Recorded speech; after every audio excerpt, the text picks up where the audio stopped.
So sensitivity is one of the most overlooked aspects of your Fortnite gameplay. To make sure that you guys know how to choose between a higher sensitivity and a lower sensitivity, this video is going to be centered around the pros and the cons of each. So be sure to stick around until the end of the video so that you guys do not miss any important information. And also consider using code SonataFN if you want to support me, #ad. And if you do stay until the end, feel free to leave a comment letting me know. Please keep in mind that most of these tips will also apply to controllers, so if you're a controller player, this video will still be helpful for you. I'm going to start off by explaining why your sensitivity is really important in your gameplay. So if you guys want to find what your proper sensitivity is, I actually did a video on that and you can go into the top right corner right now to find that. Anyways, the reason that your sensitivity is important is because it's the main factor in your mechanics and your aim. You need to make sure that your sensitivity is functioning properly because that's basically how you're doing all of your basic functions in game. An example is if you have your sensitivity way too high, then your aim is going to be bad and sometimes your mechanics will be bad. And if you have a sensitivity that is way too low for you, you won't really be able to do many functions in game and it's going to take you a very long time to react to stuff. If you guys don't know, pro players will check their sensitivity pretty much every week and they were basically just keep checking on their sensitivity. And that video that I made on how to find your proper sensitivity, I went over the PSA method, which is one of the best methods that all those pros use. But at the end of the day, your sensitivity is extremely important due to the amounts of impact that it has on your gameplay.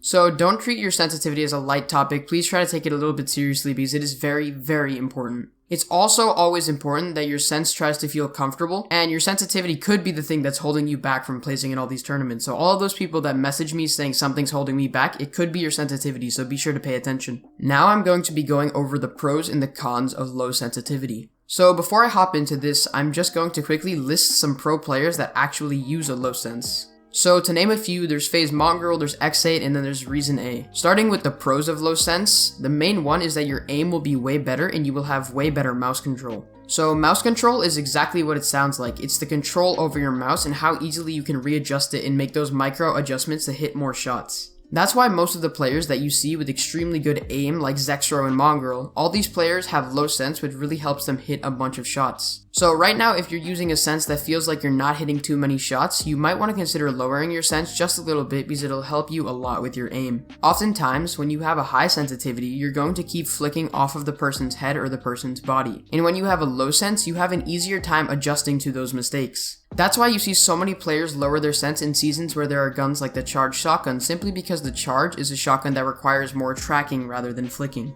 And for those of you guys that don't know, there are three basic main parts of aim. There is flicking, click timing, and then tracking. Basically, low sense will improve all three of these sections. As for the cons of low sense, there's basically two that I can think of. Number one is that your mechanics will be a little bit more difficult to master because you're going to have to flop your hand around as much as you can to master those edits and builds. And the second con would probably be that you're going to need a lot of mouse space so that you can actually aim and edit properly. I would recommend low sense to all of the players that like to play passive so that you will have better aim and a little bit less mechanics. And those two things will really help you stay in the game longer towards endgame. Okay, so just as we did with low sensitivity, now we're going to be reviewing the pros and the cons of high sensitivity. So starting with the pros, the main pro for high sense is that your mechanics will be a lot better. And by mechanics, I really just mean your building, your editing, and your overall game mechanics. And these mechanics that I'm talking about do not include aim. So when you have a high sensitivity, your mechanics are going to be a lot better. Those insanely mechanically cracked out players, most of them have a higher sense so that their building and editing will be easier.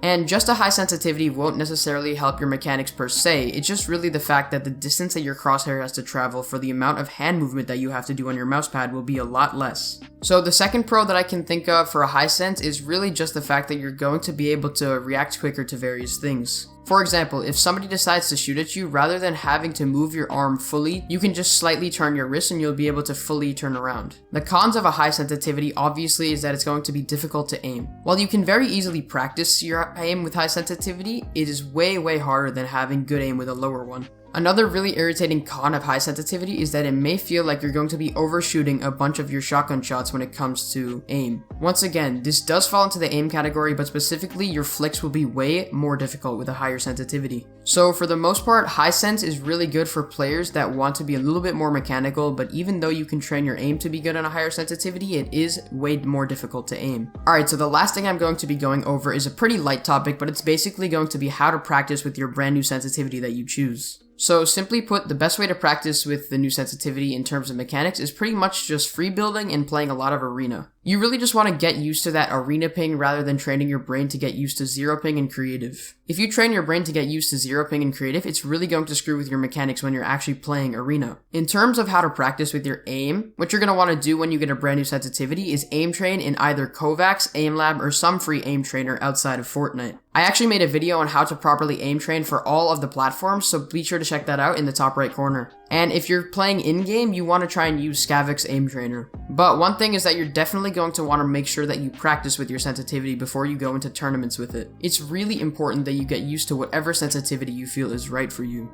Always make sure that you're playing with a comfortable sensitivity though. But that pretty much wraps up all of the sensitivity talk for today. Alright guys, that is the video on the pros and the cons of low and high sensitivity. If you did find it helpful, please consider dropping a like and subscribing to the channel for more educational Fortnite content. If you guys are interested in checking out my Twitch, Twitter, or my Discord server, there's a link in the description. If you guys like this type of content, be sure to leave a comment letting me know that it helped you out. But that's about it for this video, guys. Be sure to like and subscribe to the channel, and I will see you all in the next one. Bye, guys.